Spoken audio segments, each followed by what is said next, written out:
Governor గారి ప్రసంగానికి ధన్యవాదాలు తెలిపే తీర్మానంలో భాగంగా ముఖ్యమంత్రి గారు ప్రభుత్వం తరఫున ఇచ్చినటువంటి వివరణలో చాలా కులంకషంగా 15 నెలల పాటు రాష్ట్ర ప్రభుత్వం చేసినటువంటి కార్యక్రమాలని ఏకరువు పెట్టడం జరిగింది అధ్యక్ష. అయితే ఇక్కడ ప్రభుత్వానికి నేను ఒక సూచన చేయదలుచుకున్నా అధ్యక్ష. 2014 నుంచి 2024 వరకు తెలంగాణ రాష్ట్రంలో బీసీలకు జరిగిన కేటాయింపులు పెట్టిన ఖర్చులు అధ్యక్ష చాలా భయంకరంగా ఉన్నాయి అధ్యక్ష. ఓబీసీల హాస్టల్స్ మెయింటెనెన్స్ కోసం 3,915 కోట్ల రూపాయలు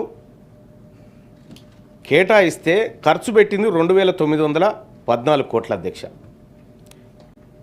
బతుకమ్మ చీరల కోసం 5,120 కోట్ల రూపాయలు నిధులని చెప్తే 2,168 కోట్లు ఖర్చు పెట్టారు అధ్యక్ష. ఇక్కడ ఎంబీసీ ఫైనాన్స్ కార్పొరేషన్ చూసుకుంటే అధ్యక్ష 3,850 కోట్లు అని చెప్పి 2018లో పెట్టారు అధ్యక్ష.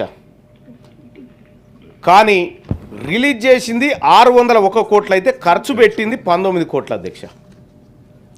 నాయ్ బ్రాహ్మణ ఫెడరేషన్కి 760 కోట్ల రూపాయలని చెప్పి నిధులు అన్నారు అధ్యక్ష.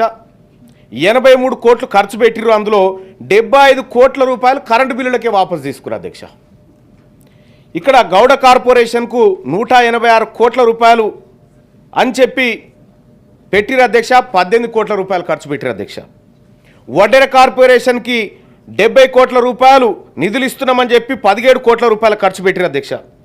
సగర కోఆపరేషన్ కూడా 33 కోట్లు అని చెప్పి 4 కోట్లు ఖర్చు పెట్టిరు అధ్యక్ష. బోయా కార్పొరేషన్కి 35 కోట్లు అని చెప్పి 27 కోట్లు రిలీజ్ చేస్తున్నామని చెప్పి 5 కోట్లు ఖర్చు చేసిరు అధ్యక్ష. ఇట్లా ఎంబీసీలకు సంబంధించిన విషయంలో కూడా అధ్యక్ష అనేక కార్పొరేషన్లు పెట్టి వాటికి భారీగా నిధులు ఇస్తున్నామని 10 సంవత్సరాల పాటు మా వర్గాల ప్రజలను చీట్ చేసిరు అధ్యక్ష. పోయిన బడ్జెట్లో మనం కూడా ఈ గవర్నమెంట్ కామారెడ్డి డిక్లరేషన్లో భాగంగా బీసీలకు ప్రతి ఏడాది 20,000 కోట్ల రూపాయలను బడ్జెట్లో పెడతామని చెప్పడం జరిగింది అధ్యక్ష. కానీ పోయినసారి దాన్ని 9,000కే కుదించడం జరిగింది అధ్యక్ష. దయచేసి తమరి ద్వారా ప్రభుత్వానికి గౌరవ ముఖ్యమంత్రి గారికి తెలియజేయదలుచుకున్న అధ్యక్ష, పోయినసారి పెట్టలేకపోయినటువంటి నిధులను ఈసారి పెట్టాల్సినటువంటి మన మేనిఫెస్టో ప్రకారం చెప్పినటువంటి 20,000 కోట్ల నిధులను పెట్టి ఇటీవల కాలంలో రాష్ట్ర ప్రభుత్వం కూడా లెక్క అనుకుంటుంది కాబట్టి ఆ లెక్క ప్రకారమైన నిధుల విషయంలో కానీ రాజకీయ అవకాశాల విషయంలో కానీ ఉద్యోగాల విషయంలో కానీ ఈ రాష్ట్ర ప్రభుత్వం చొరవ తీసుకోవాలి సార్. అట్లాగే ఎస్సీ ఎస్టీ సప్లాన్ లెక్క బీసీలకు కూడా సప్లాన్ తీసుకురావాల్సినటువంటి అవసరం ఉంది సార్. ఆ విషయాన్ని తమ ద్వారా రాష్ట్ర ప్రభుత్వానికి తెలియజేస్తా ఉన్నాను సార్. ఇక బీసీలకు సంబంధించినటువంటి సార్ కాంట్రాక్టర్లు సార్ ఇదే కామారెడ్డి డిక్లరేషన్లో 42% పనులను ఎస్ సార్ అదే విషయంలో సార్ క్లారిఫికేషన్ విషయంలోనే సార్ ఇవి నాకు కనిపించలేదు సార్, అందుకోసమే చెప్తా ఉన్నా. 42% కాంట్రాక్ట్లను బీసీ కాంట్రాక్టర్లకు ఇస్తామని చెప్పి మనం అనుకున్నాం సార్. కానీ గవర్నర్ గారి ప్రసంగంలో అది కనిపించలేదు సార్. దయచేసి అది కూడా ఉంటే బాగుండేది అనేది ఒక మాట చెప్తా ఉన్నా సార్.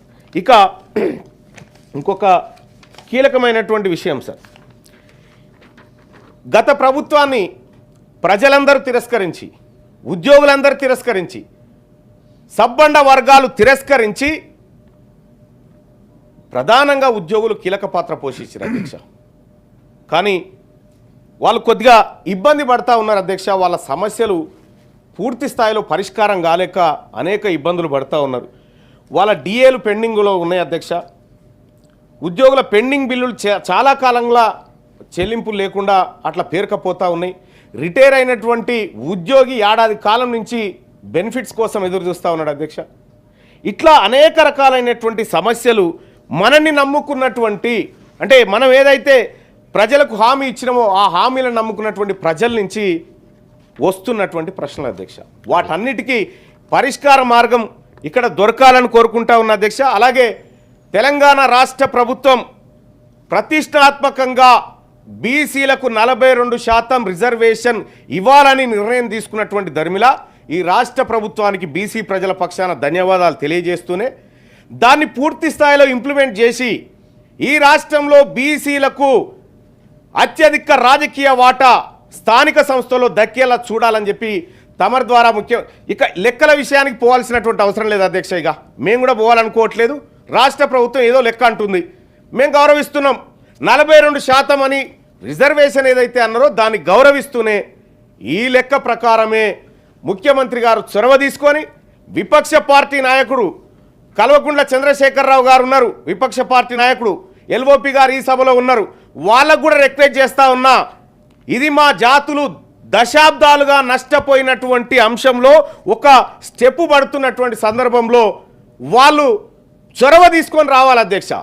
అలాగే భారతీయ జనతా పార్టీ కూడా రిక్వెస్ట్ చేస్తా ఉన్నాం అధ్యక్ష. ఇక్కడి నుంచి నిజంగా మా బీసీల పట్ల ప్రేమ కనుక ఉంటే, మా బీసీల పట్ల ఈ దేశంలో ఉన్నటువంటి పార్టీలకు ప్రేమ ఉంటే ఖచ్చితంగా 42% రిజర్వేషన్ అమలు చేయడం కోసం అందరూ కలిసి అఖిలపక్షంగా ప్రధానమంత్రి నరేంద్ర మోడీ గారి దగ్గరికి పోవాలి, కేంద్ర ప్రభుత్వం దగ్గరికి పోవాలి, పోయి మెప్పించాలి.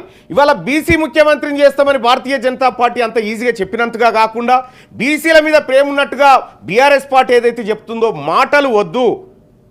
మా కోసం ఇవాళ ఈ సభలలో దశాబ్దాలుగా అన్ని కోల్పోయినటువంటి బీసీల కోసం దయచేసి జరుగుతున్నటువంటి మంచి కార్యక్రమంలో విపక్ష పార్టీలు అందరూ సహకరించాలని రిక్వెస్ట్ చేస్తా ఉన్నా అధ్యక్ష. దానికి రాష్ట్ర ప్రభుత్వం చొరవ తీసుకోవాలి అధ్యక్ష. మహేష్ గారు.